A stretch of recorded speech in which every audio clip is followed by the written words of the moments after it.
Uttar Pradesh BEd संयुक्त प्रवेश परीक्षा 2024 के ऑनलाइन काउंसलिंग का शेड्यूल जारी हो गया है। इस वीडियो में हम आपको पूरे काउंसलिंग शेड्यूल को अच्छे से समझाएंगे। आप उसको अच्छे से समझिएगा ताकि आप काउंसलिंग कराते समय कोई गलती ना करें। तो यह वीडियो बहुत ही आपके लिए इम्पॉर्टेंट है। काउंसलिंग आपकी 4 राउंड में होगी। पहली राउंड की काउंसलिंग मेन काउंसलिंग है।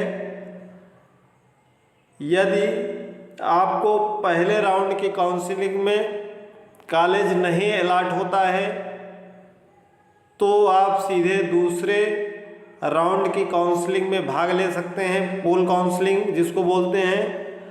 और तीसरा डायरेक्ट एडमिशन करा सकते हैं कॉलेज में जाकर, यदि आप प्रवेश परीक्षा दिए हैं तब। यदि आपने प्रवेश परीक्षा नहीं दिया है तो बिना प्रवेश परीक्षा का उत्तर प्रदेश बीएड संयुक्त प्रवेश परीक्षा का ऑनलाइन काउंसलिंग या काउंसलिंग में भाग नहीं ले सकते हैं। चौथा राउंड है माइनॉरिटी कॉलेज, वहाँ भी आप डायरेक्ट जाके प्रवेश ले सकते हैं अल्पसंख्यक कॉलेजों में। तो चलिए एक एक चरण पर बात करते हैं। जो फर्स्ट राउंड है उसमें 2 फेज हैं, उसमें 2 चरण हैं। पहले चरण में 1 रैंक से 75,000 रैंक तक के अभ्यर्थी भाग लेंगे। दूसरे चरण में 75,000 रैंक से लास्ट तक, और जो पहले चरण में भाग नहीं लिए रहेंगे वह भाग ले सकेंगे। यदि आप फर्स्ट फेज में भाग ले लेते हैं और आपको कॉलेज नहीं आवंटित होता है तो आप इसमें तो भी भाग नहीं ले सकते हैं। कॉलेज आवंटित हो गया है तो भी भाग नहीं ले सकते हैं। यानी कि यदि आप फर्स्ट फेज में भाग लेते हैं और आपको चाहे कॉलेज अलॉट हो या ना अलॉट हो, आप फेज सेकंड में भाग नहीं ले सकते हैं। फिर आपको सीधे दूसरे राउंड में ही मौका मिलेगा।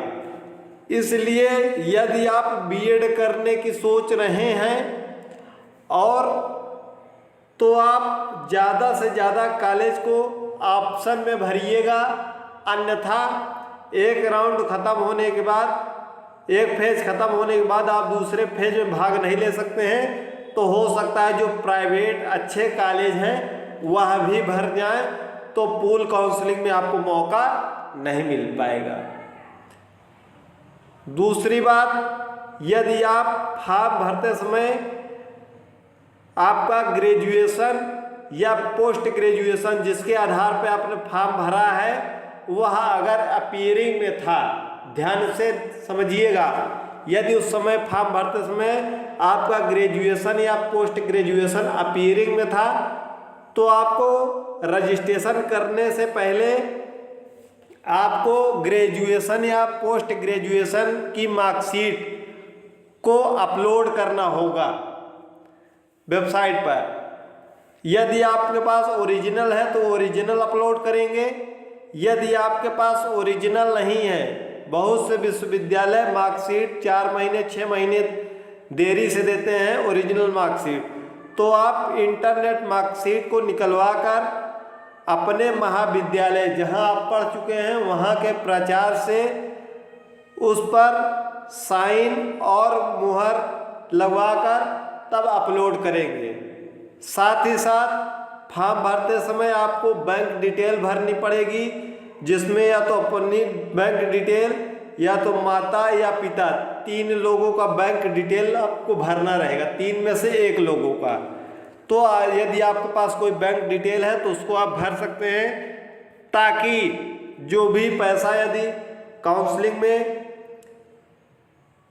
रजिस्ट्रेशन 5,000 एडवांस फीस और 750 काउंसलिंग फीस लगती है। पिछले वर्ष 650 लगी थी, इस बार अभी बताया नहीं गया कितनी लगेगी, 100 रुपये कम या ज़्यादा, 650 या 750, दो में से एक इतनी फ़ी लगेगी। यदि आपको सरकारी कॉलेज आवंटित होता है जहाँ की फीस 5,000 से कम है तो आपकी बकाया फीस जो आप बैंक अकाउंट भरेंगे उसमें वापस हो जाएगी। यदि आपको कोई कॉलेज नहीं अलॉट होता है तो भी आपके 5,000 रुपये उसी में उस बैंक अकाउंट में वापस आ जाएंगे। 750 रुपये काउंसलिंग फीस है, वह वापस नहीं होगा। तो चलिए शुरू करते हैं एक एक करके। आपका काउंसलिंग 13 अगस्त से रजिस्ट्रेशन स्टार्ट होगा। केवल रजिस्ट्रेशन वही कर सकते हैं जिनका रैंक 1 रैंक से 75,000 रैंक के बीच में है जनरल कैटेगरी में, ठीक है। वह 13 से रजिस्ट्रेशन करेंगे और 19 अगस्त तक आप चॉइस फिलिंग कर सकते हैं। चाहे तो आप रजिस्ट्रेशन 13 को ना करें, 14 को ना करें, 15 को ना करें, 19 को चाहे कर सकते हैं। ध्यान से चॉइस फिल करिएगा जब आप पूर्णतया आश्वस्त हो जाएं कि आपने क्रम बहुत सही दिया है, आपको बदलना नहीं है। क्योंकि जब आपको कॉलेज आवंटित हो जाएगा तो फिर पूरा पैसा आपका 5750 रुपये वापस नहीं होगा। आप चाहे प्रवेश लीजिए या ना लीजिए, आपका ये 5750 वापस नहीं होगा। अगर आपको कॉलेज मिल गया तो उसी कॉलेज में आपको प्रवेश लेना ही होगा।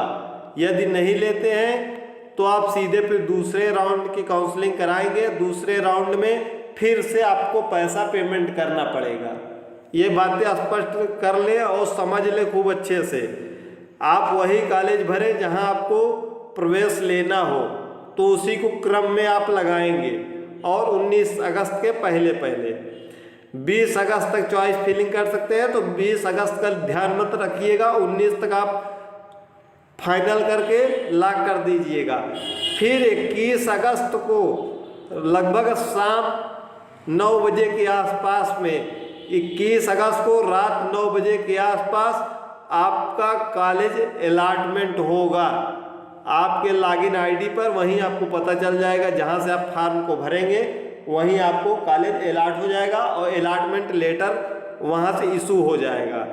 फिर उस अलॉटमेंट लेटर को ले जाकर, पूरे डॉक्यूमेंट ले जाकर जहां भी कॉलेज मिलेगा, आपको 22 अगस्त से 24 अगस्त के बीच में आप वहां फी जमा कर देंगे। पहले वेबसाइट के माध्यम से जो बकाया रहेगी, अगर प्राइवेट कॉलेज मिलेगा तो 46,500 रुपये और लगेगा, तो उसको पूरा जमा करेंगे।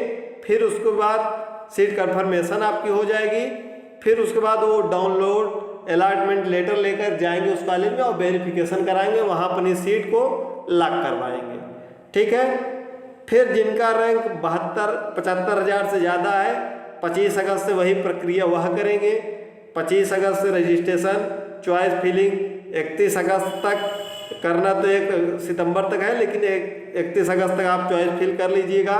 और 2 सितंबर को आपको सीट अलॉट हो जाएगा। 2 सितंबर को सीट अलॉट होने के बाद आप 8 सितंबर के पहले पेमेंट आपको करना रहेगा। पेमेंट करके जो बकाया फी रहेगी और संबंधित कॉलेज में आपको डाउनलोड अलॉटमेंट लेटर लेकर जाना पड़ेगा। तो यह पूरी प्रक्रिया 8 सितंबर तक समाप्त हो जाएगी। उसके बाद पूल काउंसलिंग, यदि आपको उसमें भी नहीं होता है या आपका रिजल्ट थोड़ा सा डिले है, अभी नहीं आया है, तो आप सीधे पूल काउंसलिंग में भाग ले सकते हैं, जो कि 11 सितंबर से शुरू होगा और 15 सितंबर तक चलेगा। फिर चॉइस फिलिंग आप 16 सितंबर तक कर सकते हैं। 17 को आपका कॉलेज अलॉट हो जाएगा। फिर 19 तारीख तक आप अलॉटमेंट लेटर डाउनलोड कर सकते हैं। ध्यान देना है कि पूल काउंसलिंग में सीधे पूरे 51,750 रुपये आपको पूरा पेमेंट करना पड़ेगा। जितना भी 51,250 रुपये फी है और जो एक्स्ट्रा फीस लगेगी लगभग 51,950 या 52,000 के लमसम में इतनी पूरी फीस कटेगी, उसको पूल काउंसलिंग में पूरा जमा करने पड़ेगा प्राइवेट कॉलेज के लिए। फिर उसके बाद अगर आप डायरेक्ट कराना चाहते हैं किसी कॉलेज में जाकर, तो आप 20 सितंबर से लेकर 28 सितंबर के बीच में सीधे कॉलेज में अगर सीट बची रहेगी तो वहाँ जाकर संपर्क करके डायरेक्ट वहाँ फी वगैरह जमा कर सकते हैं। यदि आप माइनॉरिटी में लेना चाहते हैं, माइनॉरिटी कॉलेज में, तो अक्टूबर के फर्स्ट वीक में। कोई और डाउट होगा तो कमेंट बॉक्स में कमेंट करिएगा। चैनल पर नए हो, चैनल पर सब्सक्राइब कर लीजिएगा।